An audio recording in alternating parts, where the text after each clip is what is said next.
The April 19th Boston Marathon bombing was eerily foreshadowed by a planned training exercise involving a terrorism scenario eerily similar to the real thing. The exercise, called Operation Urban Shield, dealt with a bombing rampage carried out with explosive devices concealed in backpacks. The fictional terrorist group involved in the killing spree was to be called Free America Citizens, described by the Boston Globe as a homegrown cadre of militiamen whose logo would be a metal skull wearing an Uncle Sam hat and a furious expression.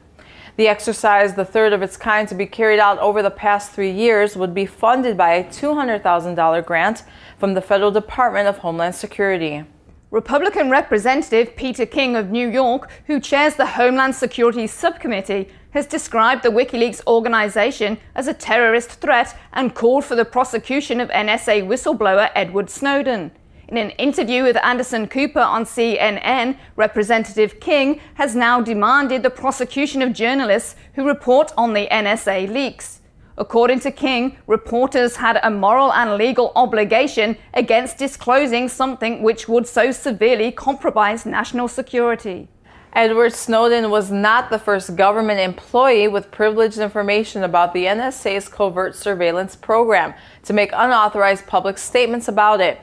Last February, Democratic Congresswoman Maxine Waters of California revealed in an interview with journalist Roland Martin, the president has put in place an organization that contains the kind of database that no one has ever seen before in life. And that database will have information about everything on every individual in ways that it's never been done before. And whoever runs for president on the Democratic ticket have to deal with that. They're going to have to go down with that database and the concerns of those people because they can't get around it. And he's been very smart. I mean, it's very powerful what he's leaving in place.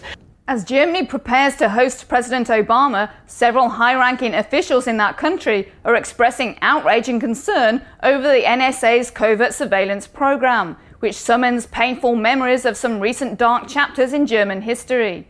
German Justice Minister Sabine Leuthauser-Schnarrenberger used an op-ed column in Der Spiegel to describe the NSA program as dangerous and deeply disconcerting. She went on to explain that the more a society monitors, controls and observes its citizens, the less free it is.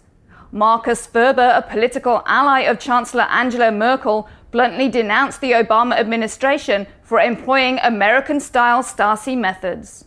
U.S. Ambassador to Belgium Howard Gutman had been identified as the U.S. diplomat referred to in an internal State Department report as soliciting sexual favors from minor children, a charge he strongly denied.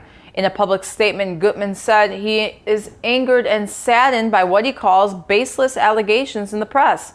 At no point have I ever engaged in any improper activity. Gutman, who had been the ambassador to Belgium for 4 years, was a prominent Washington attorney who bundled more than $500,000 for Obama's 2008 campaign and another $275,000 for his inaugural committee. Coming up next, we'll bring you today's featured interview. Stay tuned to WHDT.